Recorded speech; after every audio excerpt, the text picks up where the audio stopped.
Welcome to a new edition of Rugby League Down South. This week we'll hear from the newly arrived London Broncos halfbacks of Josh Drinkwater and Ben Farrar with a guided tour of the new Broncos training facility at Underhill in northwest London.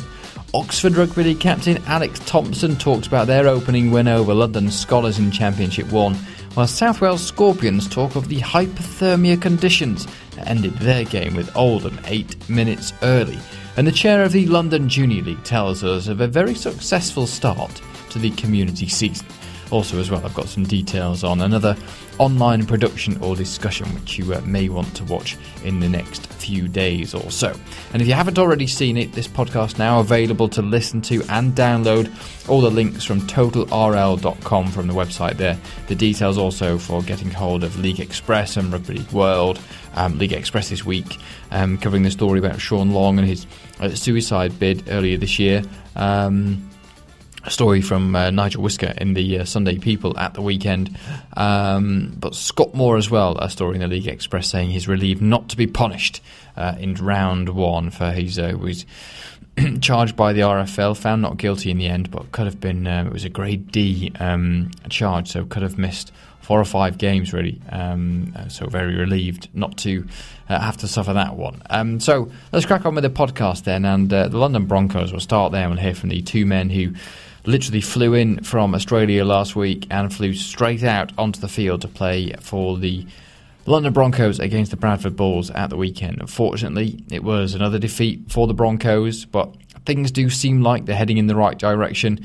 Will there be enough improvement in time to bag a couple of wins? It's going to be a difficult test, isn't it, this weekend when they face Warrington Wolves at the Hive.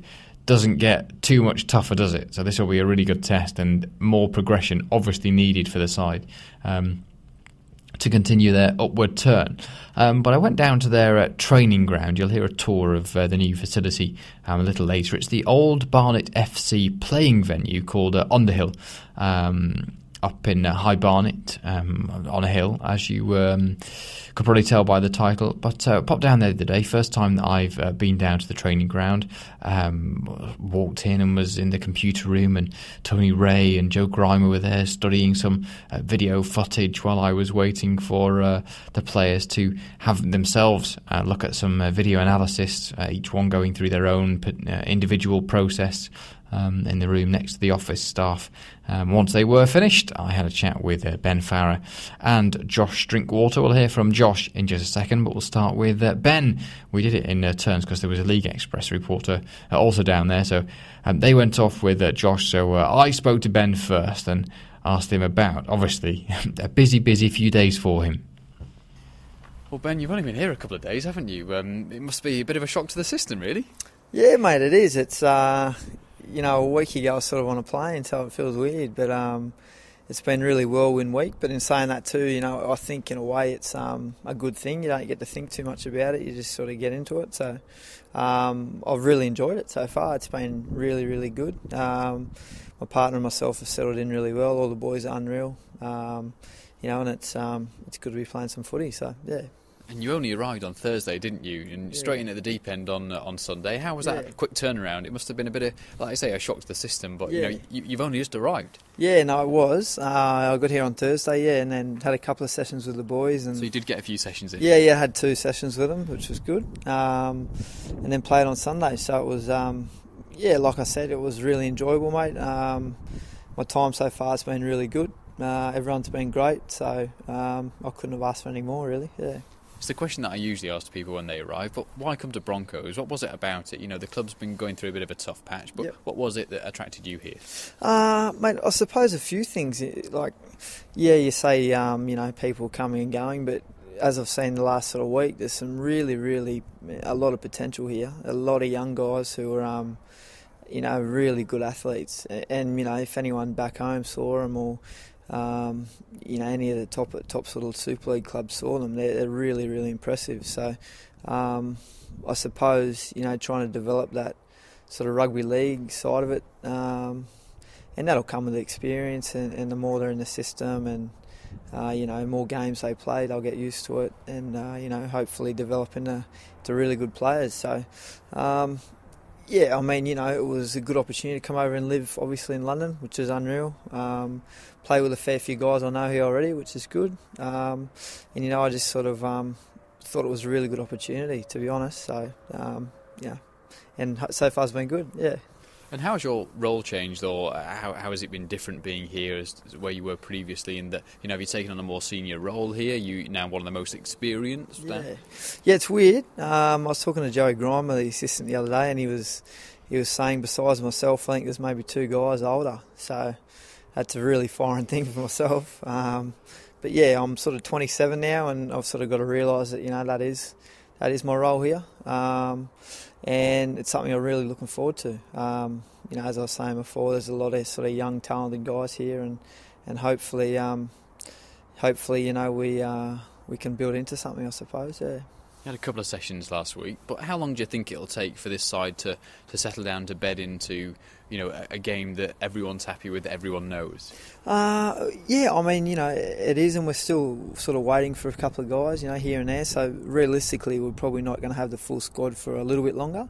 But that's no excuse, the guys who are playing are more than capable of doing the job, and I think that's part of the culture that we're trying to build here, that anyone who plays or puts the jumper on, has to do their best and do the job that's expected of them. So, I think as the weeks go on and we get used to each other, hopefully not too far down the track. I'd like to give you a number, but I probably can't. So yeah, I think it's definitely work in progress, but we've got to be realistic and think that, we got games every week, so we've got to improve from one to the other, and I'm sure we will. What did you think of the game on Sunday? Because struck by a few injuries which hampered things a little bit, bit, quite significantly, really, with the current situation, but the effort, and it seems like there was improvement from what the team had sort of put out the previous 2 weeks. Yeah, there was, absolutely there was. Like you said, injuries really hit us on the weekend. We had a couple pull out before the game, and then I think, the second half we had 13 men for probably the last 25 minutes, so it was just one of those games. Blokes are sort of getting injured and dropping, and all serious things too. It wasn't as in they've come off with a little bump. It was quite serious sort of stuff. So I think it was a really good game in that aspect, that we sort of hung in there and toughed it out. And realistically, we probably were in with a shot for 70 minutes of the game. Little parts we dropped off, and we got done in the end. So that was disappointing, although I think we can take a fair bit out of it. So. Yeah. And when you are down to just 13 men, does that message get on the field? Does it get out to you that there are no more interchanges, there's no one left? Not for myself. I didn't really know until we finished. But in saying that too, I think the big boys are quite aware of it as they get subbed a bit more regularly. But I didn't quite know until we finished. But yeah, when I came off and found that out, it was sort of. It sort of hit home and made you a bit more proud of everyone again. So, it was a good effort, yeah. And what's the aim for you this year? You mentioned, you can come over and live in London, which is a great opportunity. Yeah. I guess the aim for this club is to try and ensure that they're in Super League in the following season, and then sort of your options open up to you again, I guess. I'm here for 2 years, mate, so I'm really looking forward to this year and next year. Like you said, our main aim is, I think we don't look at it to not get relegated. We're trying to be successful. We want to win games, and at the end of the day, if that sort of keeps us up, well and good. Obviously, that's a goal, but it's not sort of a driving force. And I think we've got to look at it that way too. We've got to believe in ourselves and think we're as good as anyone else in the comp. So moving forward, I think the rugby league down here is really, really sort of got to stay. It's got to move forward, and I think there's a really good close group of guys down here, administration, coaching staff, strength and conditioning, all that sort of stuff, plus the players that want it to go forward, and we're committed to it. So. One of the guys told you about the home venue as well at the Hive, because it's the first time that I've been down to the training ground here to have a look around. It's a nice little setup they've got here. But what have they said to you about the Hive and the home ground? They said it's unreal, really, really good. So I'm really looking forward to it this weekend, to be honest. I've seen photos and pictures, but I haven't actually been there yet. So we're out here, obviously training at a different place, which is good. And I can't wait for this weekend. So. hopefully we get a few supporters down, which would be nice. So that's Ben Farrar, one of the new halfbacks for London Broncos. A big man and big responsibilities on his shoulders going forward over the next few months, especially for Josh Drinkwater. A guy, as you'll hear Josh mention, they have played together previously, played against each other as well, but now in partnership, Josh Drinkwater and Ben Farrar. So here's the thoughts of Josh. Very similar questions. Obviously, he'd arrived from Australia on the same day, and he spoke to me about what he's made of his Broncos journey so far. Well, Josh, just saying to Ben, it's only been a few days, hasn't it? But are you already sort of settling in and finding out how things are going? Yeah, mate, it's only been been here for a week now, so it all happened pretty fast, but starting to settle in, whatever, and starting to get used to the time difference and that. So yeah, so far so good. How tough was Sunday? Not just the game, but the fact that you'd only just been here a couple of days. You must have still been trying to shift your body clock, to time over here, and it must have been a bit of a challenge for you. Yeah, it was. It was pretty exciting. I was happy to come over and play straight away. So, I had a couple of sessions with the boys, but they were very welcoming, and obviously partner Ben in the halves, it made it quite easy, and Scotty Moore's a quality hooker, so it wasn't too bad. The time difference was a little bit tough, to be honest, but I'm starting to slowly get there. And how did it go, and how's it been since then? With like you say, with the halfback partnership and the linking with Scott Moore and stuff like that. Are you getting a relationship going? Because it must have been difficult in a couple of sessions, but that must have been built on since. Yeah, obviously it was a little bit tough, but obviously Scotty was at the NRL last year, and I played a trial against him, so I knew a little bit about him, and he's a quality player. And Benny was at Manly when I was there as well, so I knew a fair bit about him. So it's just all about gelling together, and we did have a couple of sessions there. So obviously we weren't too bad on the weekend, but we need to improve, and I'm sure week by week as we start playing more together, we'll get a lot better. And just saying to Ben as well, what's your aim for sort of this season, or the time that you want to spend with Broncos? You've obviously come over; it's a great opportunity to sort of play and live in London. But what personally are you hoping to get out of this? Yeah, mate, I come over. I want to play with Super League week in, week out, and that was one of the main reasons why I came over. So, I have the opportunity to control this team and be the halfback and be the dominant playmaker. So that's something I'm really excited about. And I've signed here for the 1 year. I just want to help the London team, win as many games as possible, and probably avoid relegation. I think they deserve better. So that's one thing there. And after my contract's up this year, we'll just see how we go and see what happens after that. I guess, if the team can be in Super League again next year, potentially, if things have gone well as they would, you'd be open to staying. Yeah, 100%. Obviously, I've just signed on for the year at the moment just to see how I like it and see what happens. But, it's a great bunch of boys here, great coaching staff, and I'm really enjoying my time so far. So, anything could happen in this rugby league. You never know what could happen. But at the moment, mate, yeah, just worried week in, week out, playing some good footy for the team and, just getting the 2 points. And as soon as you had contact from London, or you heard that there was potential there, was that something you were instantly interested in, or did you have to be persuaded? No, I was a little bit interested there straight away. I spoke to Tony a few times, and he told me I had the opportunity to come over and play halfback and play Super League week in, week out. Which is it's like playing in the NRL week in, week out. So it was obviously pretty exciting. I spoke to a few guys back home that'd been here before, Michael Witt and whatever, and mate, they had nothing but positive things to say. So, once I spoke to those guys and spoke to Tony a few times, my mind was made up, and I was on the plane a few days later. And what about sort of, potentially how this side are going to play? You've come in, you said you want to be the dominant player, you want to be in the halves, directing things around. That's where you will be. What style of play are we going to see from them? What is it that you want to get this side doing? Mate, just playing with confidence, I think. Playing some good attacking footy and, just controlling the boys and giving a bit of direction. I think there's some quality players in our team, I really do, and, just give them some nice early ball and just let them do their thing. So I think as long as everyone's on the same page here and just buying in what Tony and Joey, the coaching staff, have got for us, I think we'll go quite well.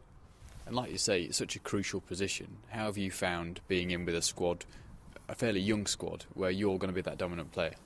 Yeah, mate, it's obviously been good. Obviously, we're a young squad, so that's made it a little bit easier, but it is my job as a halfback to talk and direct the boys around, so that's never going to be an issue for me. I'll back my own ability and whatever, and obviously Benny's played, quite a fair bit of NRL as well, so he's very experienced and very smart. So, and then Scotty Moore, everyone knows how good he is. So, we've got some quality players around me to help me out there, and so yeah, that's all good. And is that maybe the key for this year, in that they're young, they're possibly inexperienced compared to other squads, but the potential that could be unlocked within this team this season and beyond is massive. Yeah, that's right, 100%. I think, we're a very young squad, but, even out in the training field and, what I saw on the weekend, some of the boys, they got a lot of potential. So I think it's just all about, getting the boys confident and, backing their ability and just gelling as a team. I think once we do that and whatever, mate, we'll surprise a few teams and, we'll go good. And I'm sure you're looking forward to a home game on Sunday, but what a challenge you've got in Warrington ahead of you. They'll be tough to beat. Yeah, Warrington are a good team, mate. They come over to Australia in our pre-season. We don't oppose against them, so they got some quality players and, some quality Aussie players in their team as well. And, they're going to be, it's a big challenge for us, but, these are the games you want to play to test yourself against the best. And, I'm sure if we all turn up with our minds on and, we'll give them a real run for their money. So that's new man Josh Drinkwater talking to me down at the new training ground where they're training at Underhill, the old Barnet FC venue. I'll hear more, a little tour, including a few words from Gus Mackay, the chief executive, toward the end of this Rugby League Down South podcast. But just worth mentioning this before we move on to talk Championship 1. I'm hosting a discussion this week, part of the On Report series done by Super League TV. We're going to record it just before the varsity game, which is Thursday. So it's probably happening or happened by the time you've listened to this, but you'll find it on the Super League TV website.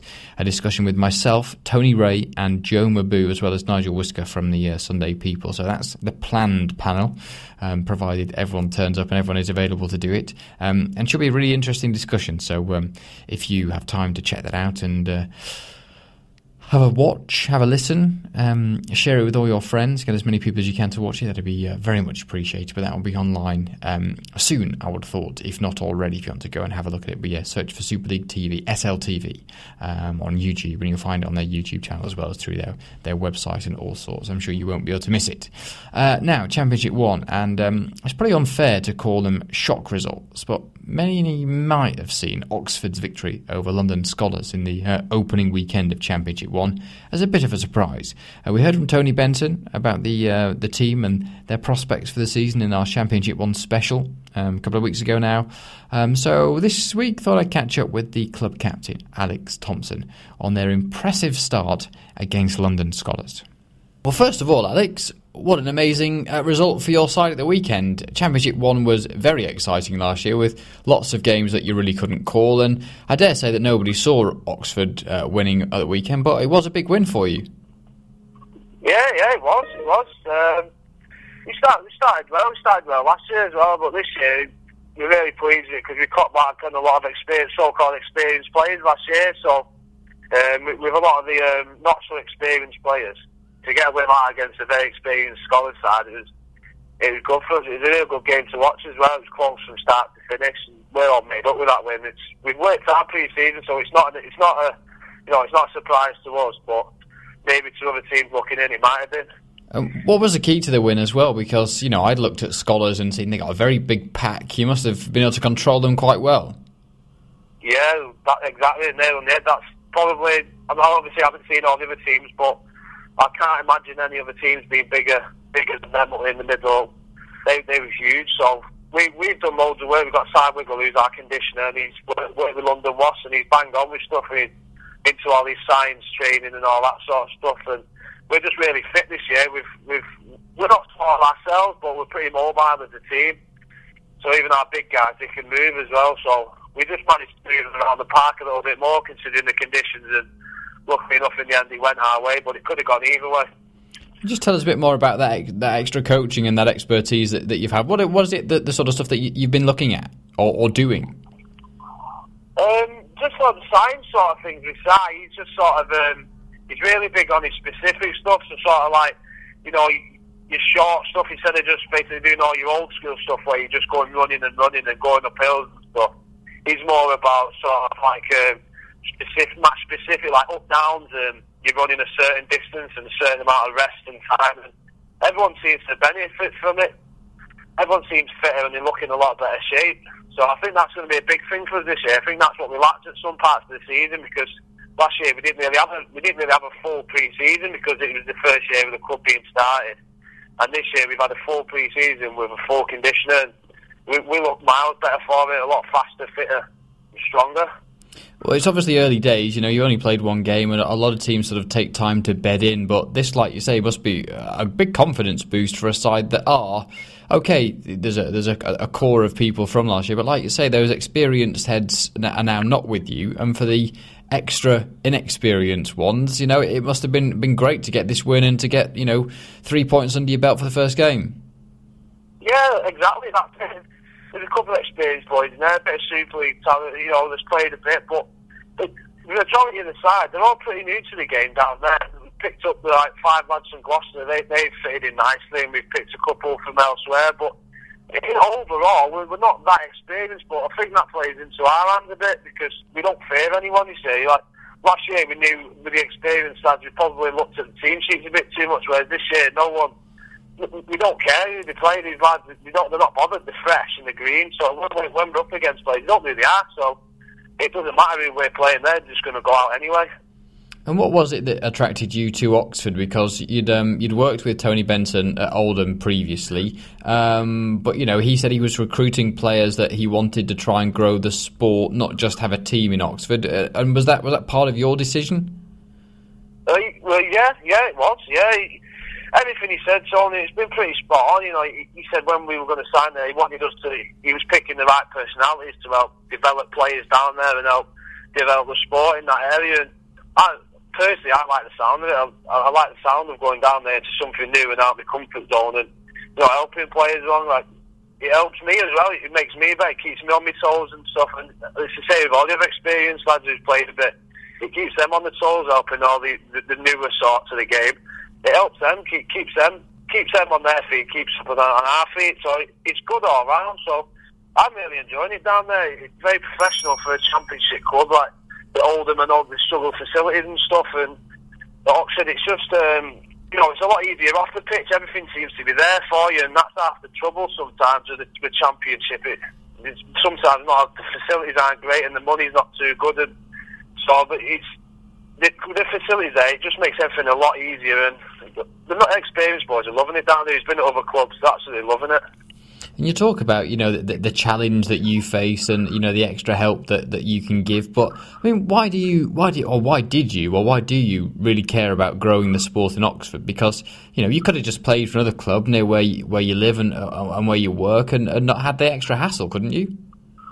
Yeah, well, yeah. I spoke to a few clubs this season about it, but it's just that I've been in rugby league all my life, and I'm a big believer it's the best sport in the world. So do everything you can, don't you? Everyone does it to just get word of mouth about the game, and it was just sold to me really well. Like, there was a lot of interest before the club was even got going really. So I think something about the Sky viewings in the area was always quite high, but it just appeals to like players, going out your comfort zone and testing yourself and. Just helping other people along. Like you say, you could have signed for a club closer, but I think getting out of your comfort zone and playing in the area you're not familiar with and people you don't know, I think it brings the best out of you, and that's what it's certainly done for some of the northern lads who are down there. And you fancied thought of the idea of moving to Oxford permanently? Yeah, looked into it, yeah, but I've just got... There's a few of the lads, to be honest. It was something we spoke at the start of the year, but... it's one of them. There's a lot of stuff going on. Personally, I've got a lot of stuff going on off the pitch, so I need to get that right before I move down there. But I know Tony's keen to get players down there, and I know the club's keen to get players down there. It's a nice part of the country, isn't it? I was going to say, there are worse places you could live.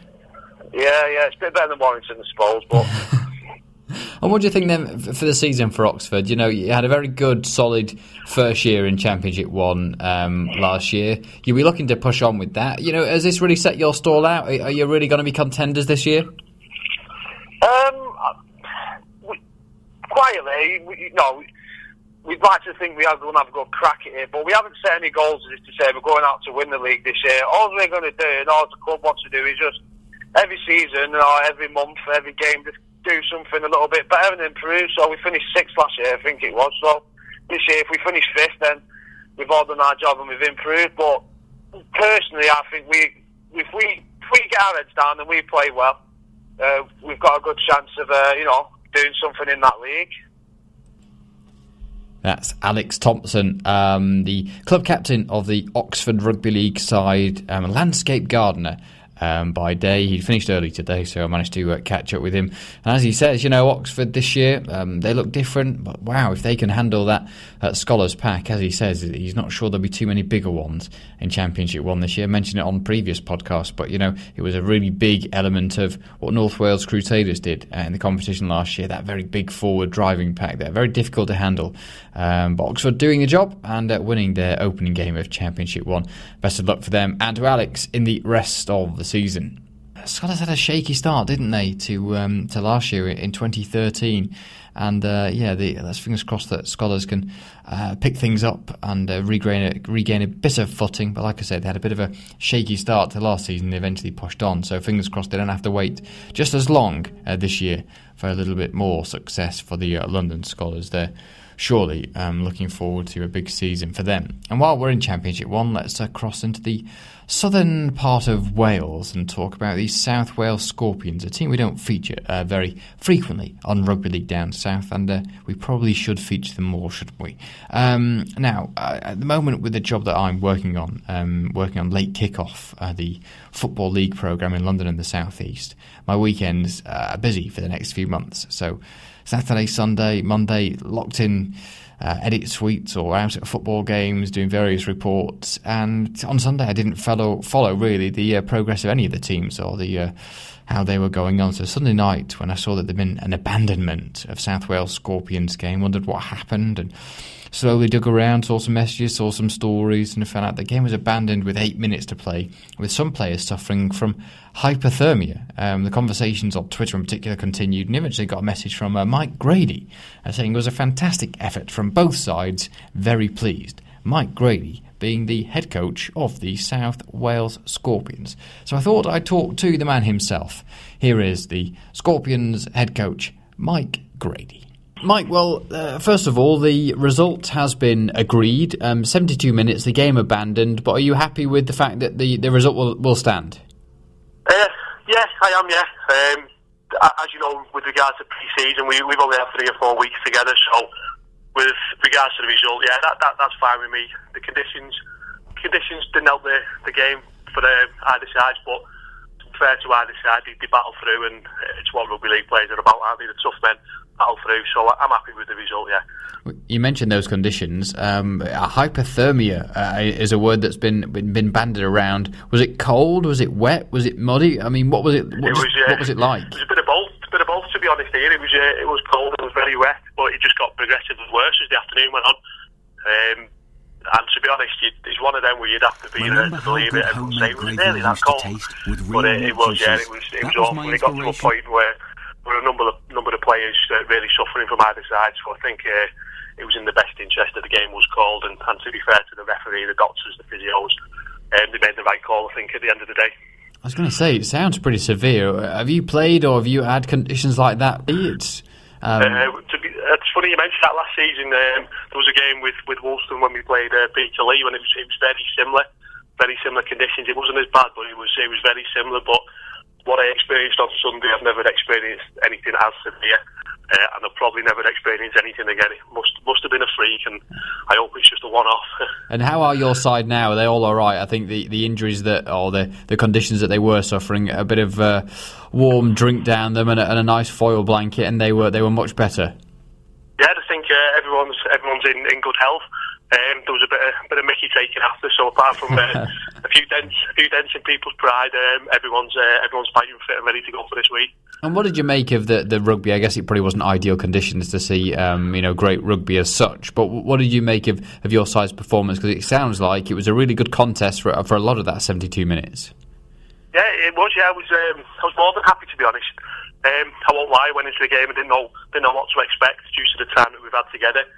What I do know is that the lads have worked hard, and I've told various people who've asked me that whatever happens, they will give 110% on the field, which they all did. They've got a great unity together. There's a good bond within the squad, and they just worked really hard. Defence was good. Like, what was it, 3 tries, which I'm happy with. A lot of people thought a lot worse, but we worked really hard, and considering it was our first hit out, I'm quite happy with that. Yeah, hopefully we can kick on from that performance.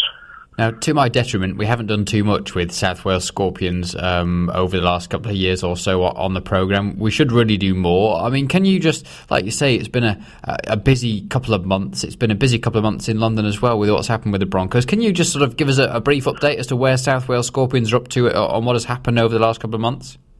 It was just, as far as I know, well, I do know now, it was an ownership issue.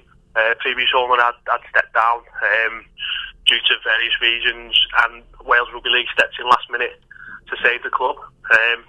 And it literally was last minute with about 4 weeks to go. They approached myself regarding the job.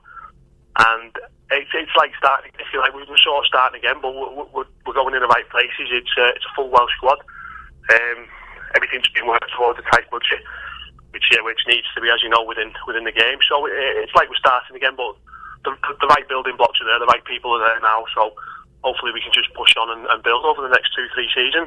Have you managed to pick up some of the bits that were left behind from the previous club as such? There's not much. To be honest, the only thing that's left from the previous club is our media manager, Ian Golden. He's a fantastic fella. He's done a lot for us behind the scenes.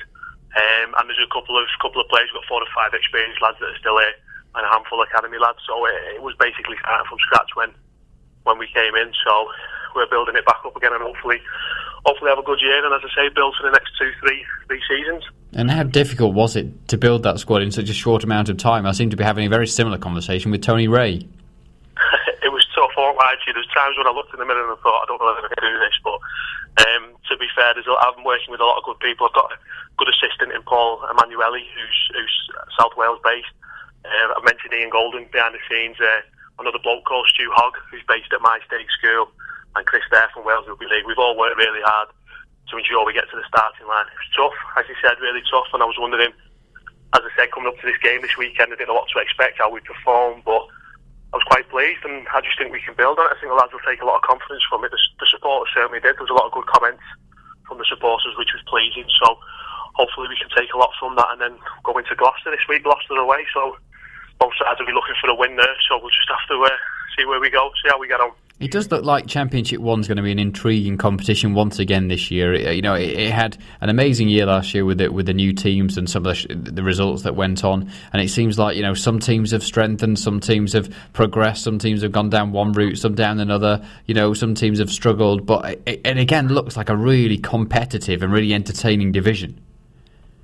Well, just looking at the results at the weekend, I'll go with you on that, because there's a lot of competitive results, and to be honest, a few results that I don't think people had expected, as in teams were very close, weren't they? There was no runaway scores, so it does look like it's going to be a competitive league. With regards to us, I think a lot of people thought Oldham would put 50, 60 points on us. I know the conditions weren't clever, but the lads worked hard, so I do think it'll be competitive, and every game's going to be tough. It's going to be tough every game, so we have to approach it as professional as we can, and hopefully do a good job. But we'll see how that goes. I was going to say, let's not brush over the point that this was Oldham, wasn't it? It was a good team, good established team, of which many people thought, as you say, might have been runaway winners. It must have given you real confidence in what you've seen the weekend, and for a squad as well, it must have really bonded things. Oh, it has, yeah. Behind regards to training, that everyone's close, everyone's high-fiving, laughing, joking. There's a real togetherness that people have said haven't been there for a lot of years, a lot of seasons.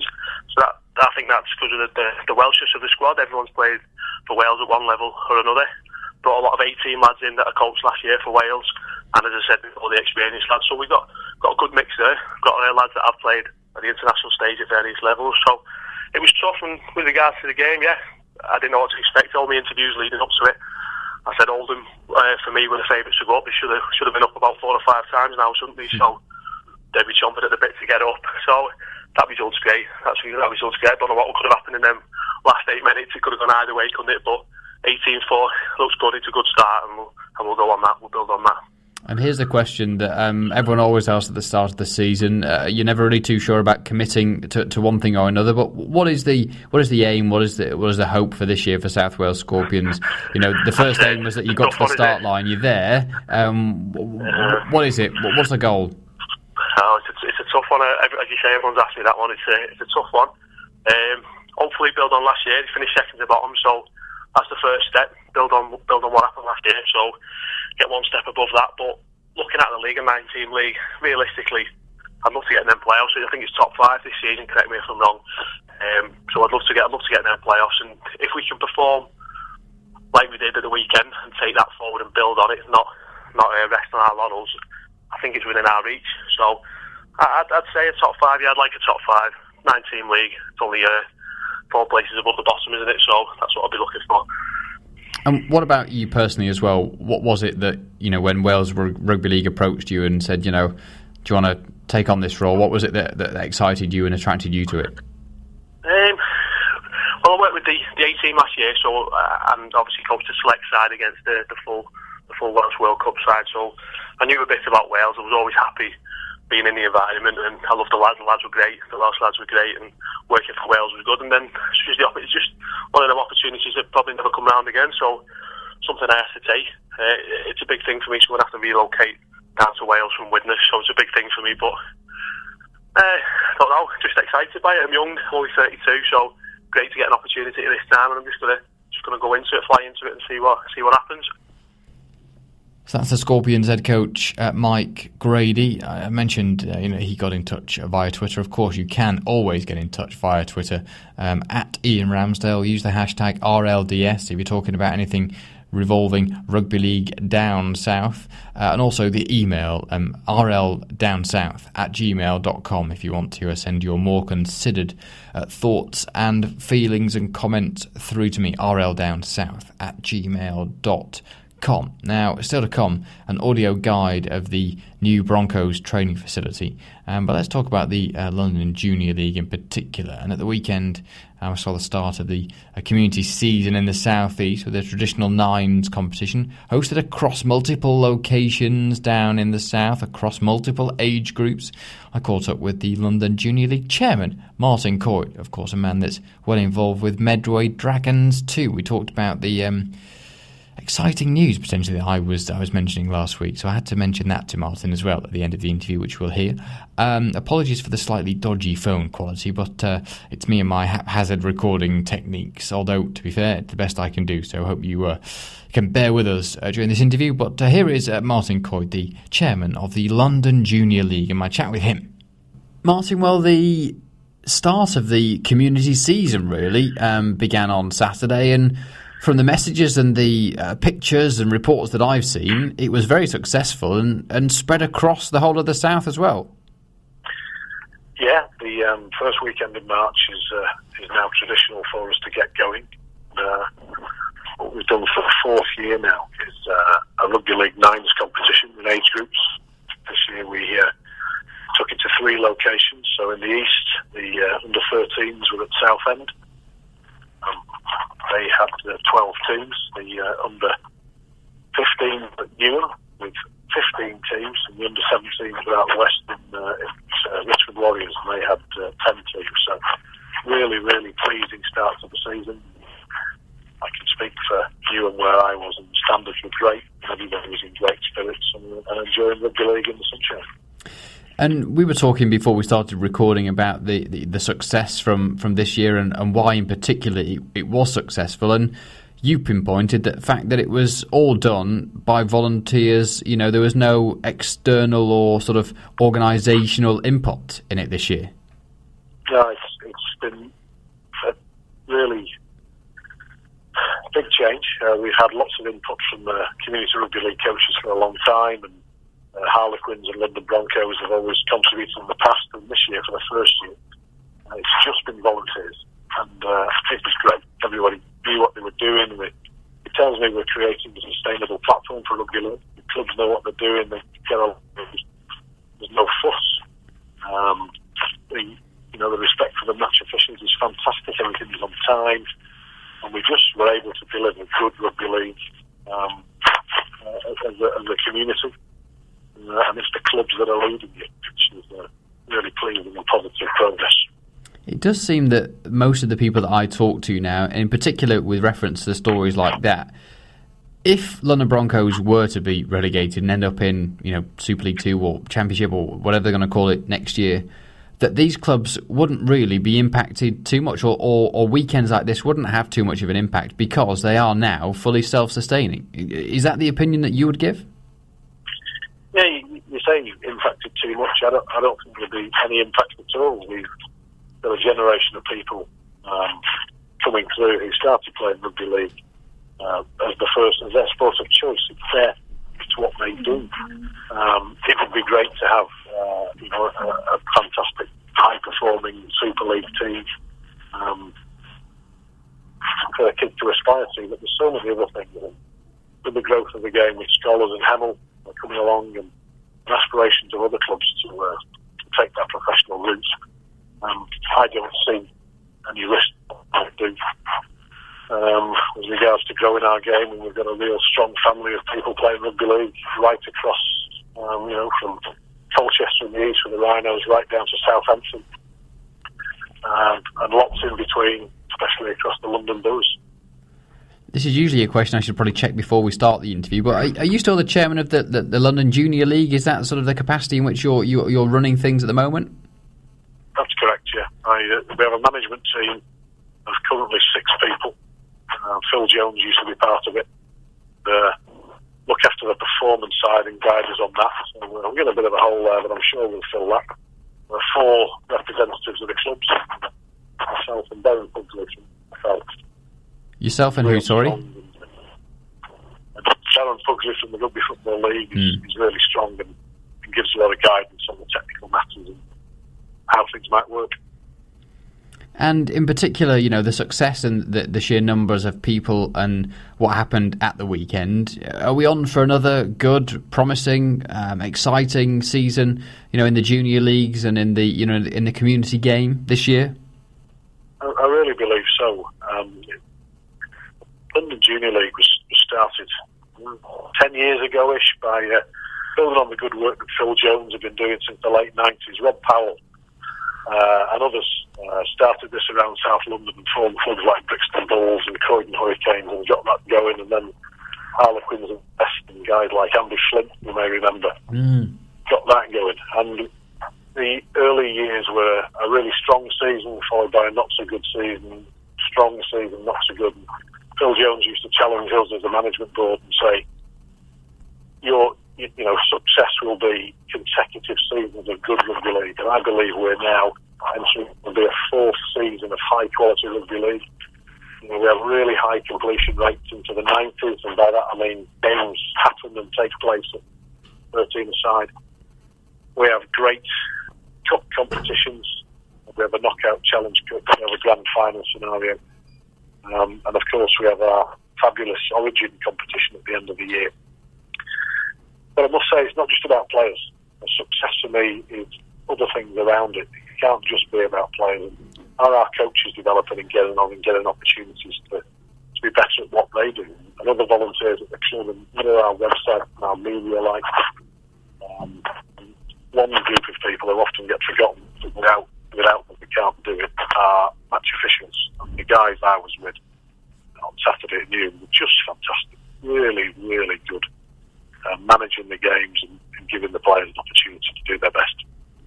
And while I've got you on, Martin, I did sort of have a few prods and pokes from various areas of rugby league people in the south last week saying that there was potentially some news around the corner from Medway Dragons. Well, I've got you on, I suppose I better ask, is there any truth in possibly what I'm being told?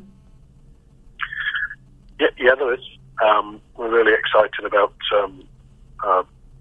development we're working on, particularly with our men's team.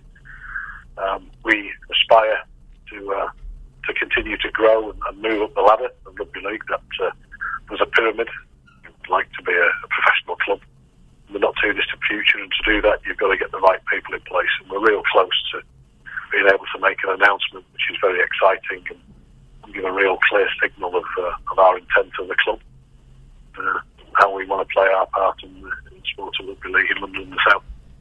So potentially sounds like some big news around the corner. I say big news, I'm not sure quite how big it will be, but exciting news around the corner, and interested in big for for them on what they would consider. It'd be interesting to see exactly what it is when it comes out. Martin wasn't going to divulge anything else on the podcast, but fingers crossed, hopefully more news to come, and maybe we'll have an exclusive interview or a potential exclusive news next week, who knows. But Martin Coyd, a man of many talents, working as chairman of the London Junior League and involved with the Medway Dragons, and I say working as part of course it's all done in a voluntary capacity, isn't it? So we thank Martin for giving us the time to talk. And now here is the guided tour of the Broncos training facility at Underhill in northwest London. While I was there, it was funny actually, David Hughes turned up, the owner, while I was just wandering around doing some interviews. So I waved at him and had a couple of words a little later on. But as I talked to Steve McGee, who's still involved with the club, as he was putting some sand and soil down on the pitch to just fill in a couple of divots that have developed over the last few weeks, and Gus Mackay said he'd show me round to show me what it was like. So we disappeared into one of the doors at the top end of the main stand, as it is at Underhill, and under there is various rooms which you'll walk through, and we walked it down through the office, which is in the bottom stand, and then out towards the gym as well, in the pavilion, as you will hear. So here's the guided tour of facilities. It's nice and rough and ready, no editing required here. So here is a bit of atmospheric audio, I think I would call it, and the tour of the Broncos facility with Gus Mackay, the Chief Executive of Broncos. So going into the change room area, so we've got just two change rooms. So this is underneath the one of the stands at Underhill. The main stand. So we use both. So are these the old changing rooms from when the football club were here? Yeah. Referee's room. Sorry, posh in there. Smartest room in the building. Very grey and silver with all the metallic radiators. This is the other dressing room. As we walk our way further underneath the stand from one end to the other. Sounds like some washing going on in one room. There's physio, a few of the boys in there. How are we doing? How are you doing? All right. Okay, their physio. And team meeting room. Oh, team meeting room with the projector for, I'm sure, video analysis and stuff. Yeah. And then the kit store for Stevie. And of course, Steve McGee, the kit man. And back out to the side of the field, and this is your training pitch, isn't it, Gus? Yeah, so this is the main pitch that we've got exclusive use of, which suits us fine. You know, it's nice to have a facility that's self-contained, and I think when you compare it to what we used to have, it's a lot better and a lot nicer environment. So everyone's based here, and then we've got office space, which I'll show you.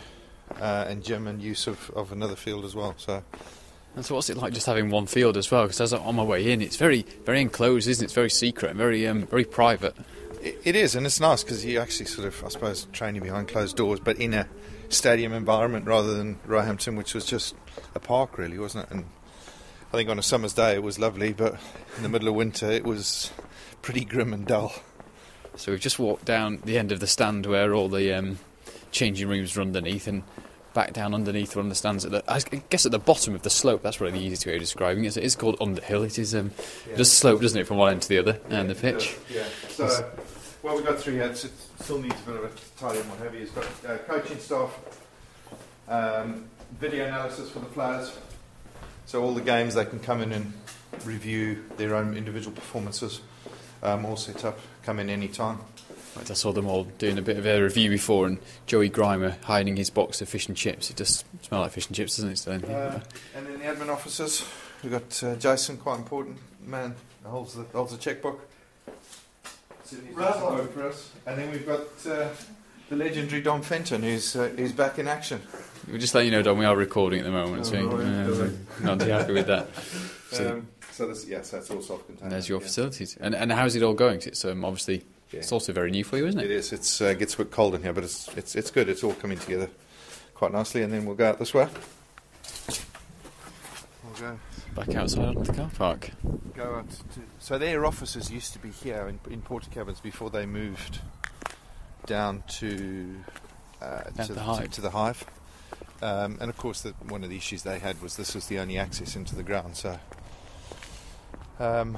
what we've done is the cricket pavilion. We've converted into a gym, purpose-built gym. We've invested in equipment. If you remember, or if anyone knows, that we used to train at the gym used to be at Blagdon's. Yeah, just down the road, wasn't it, from Roehampton, your old place? Just down the road, which is 2 squash courts converted, which served a purpose, I suppose, all those years. But I think when people see what we've done here now, it's a vast improvement, and that's one of the areas that we wanted to do. We wanted to make a difference. And I think just generally with the training facility, the gym and the new home, that has made the difference. So we're back up and running, and we've got nice facilities to work, play and train in. So we've just come out the back of the stand where the offices are in underneath, and just walked across the car park now towards what's called the pavilion. And you still call it the pavilion, Gus? The big signs on the side? Yeah, it is. It's this used to be where Barnet Cricket Club played up until about 3 or 4 years ago. As you can see, this field's not being used at all, other than a bit of football. What we will do when the weather gets better is we will use this to train on as well, just to take a bit of pressure off the main pitch. The beauty about this site is that we've got everything contained in one area, whereas before, you were off site and back and all the rest of it. So, once the players come in the morning, they're here, they'll nip off and go and have something to eat. But it works, it works well. So what we've done here in the pavilion is it was pretty bad shape when we took it over. It had a wooden floor that was all buckled. And then what we've done is we've just converted it, taken the floor up, given it a bit of a paint. Very nice. We walk in and probably now one of the better. Don't know if you want to take any photos of it, but one of the better gyms probably in Super League now. So this is nice and warm in here as well. It is nice and warm. So we've got all these stations which are new purpose. And the guys look, it's a nice environment to come and train. And then through here, what we've done is we've set up a little sort of cardio area. We've got obviously the Alta G, which has been a massive plus for us over last year and this year. Obviously, those with knees and what have you, been able to continue to train without having bearing weight on your knees and stuff like that. So these are the old cricket change rooms that we've just painted up and just set them up. So we're pretty self-contained now, which is good. And this is all your new facility, which is and this is all stuff that you've put in, I guess. This is all. Yeah. So basically, we just gutted it, tidied it up, gave it a paint, and then invested in the equipment. So some of the equipment we had from before, but a lot of it is new stuff. And are you still looking to put more in? I don't mean more as in more gyms and stuff, but is there still improvements to do here, or anything you're looking to do in particular, or are you happy with how it is at the moment for now? I mean, the original idea and concept was that everything would be based at the Hive, and I think you've been to the Hive and everyone's seen what that's like. So I think in an ideal world you'd have everything at the Hive, but the problem you've got at the Hive is that you haven't got enough space. So at the moment you haven't got this facility. So part of the idea is in the planning or the construction of the rest of the stand, there will be a facility that will house rugby league. That's the idea. That's the sort of discussions we've been having. And you would have everything on one site down there. So this works well for us now, and we'll see how things develop down there in terms of the facility. But I think you can always look and say we can always do better. But I think from where we were 3 months or 4 months ago, we're in a much better place than we probably possibly could have been. And how is that partnership going? It was obviously new for both parties a couple of months ago, but one home game in, I guess, now, and I guess those teething problems that you maybe find that the things that maybe haven't been thought about are now being ironed out, and hopefully the rest of the season will run smoothly. Yeah, there's always going to be things that come up when you go into any new partnership, and we got through that first game, and obviously we've got 2 home games coming up. So I think given those 2 games, and that will have been 3. We review after each game and try and see what improvements we can make. But people just need to appreciate that from where we were to where we are today, there's a lot of hard work gone on behind the scenes to make everything happen. So whilst we haven't got everything 100% right, we're moving in the right direction, which is a lot better than we were pre-Christmas. And has it got less busy? Is it less stressful now at the moment, or not? It's always stressful and always busy. But no, it's different busy now, I guess, which is more productive than maybe what was happening before. It is. It's different busy. It's exciting, busy. It's got a foundation now, I believe, that can move it forward in the right direction. We always said, and I've always made it public, that we wanted to find a partner and a home, and I think we've got that now. And it's up to everyone involved to make sure that happens and develops over the course of the next 12, 18 months and beyond. And I think that's what's exciting for everyone, because we now have the chance not to be nomadic and put our roots down and kick on and make it work. An exciting bunch of players coming through as well. Is there anything key that you think to making this partnership work for longer? It's a 2-year deal originally, but is there anything you're thinking that if we can get that, then there is potential to go longer, or is it lots of different things? There's lots of things that are going to make up the success of the club going forward, and that comes from the junior development right through to people coming to watch the games, and I think obviously team performance is massive in all of that. We've made it public. We acknowledge where we are. It has been a rush to get the squad together, but we've got that squad together. And Tony's confident, and we're all confident that we can build that squad and make it what the club wants it to be, and everyone being involved and take it forward, because I suppose, we've had, I wouldn't say the clear out, but we've restructured in every area to give us that base and foundation to move forward. And that's it for Rugby League Down South for this week. That's Gus Mackay, the Chief Executive of the London Broncos, and the guided tour. And of course, plenty still to work on with the Broncos and Barney's in the partnership and moving forward and turning attention to next year and what will happen. And I'm sure we'll touch more on that over the next few months here on Rugby League Down South. Thank you for all your comments and emails that have come through this week. Haven't included too many messages from Twitter, but got a flood of them about various things over the last 7 days. So keep them coming. We'll try and get more in the podcast over the next few weeks. But thank you once again for your support. Thank you for downloading. Go tell your friends' friends, and get your friends' to tell their friends, etc., etc. And I'll be back with another episode of Rugby League Down South very soon.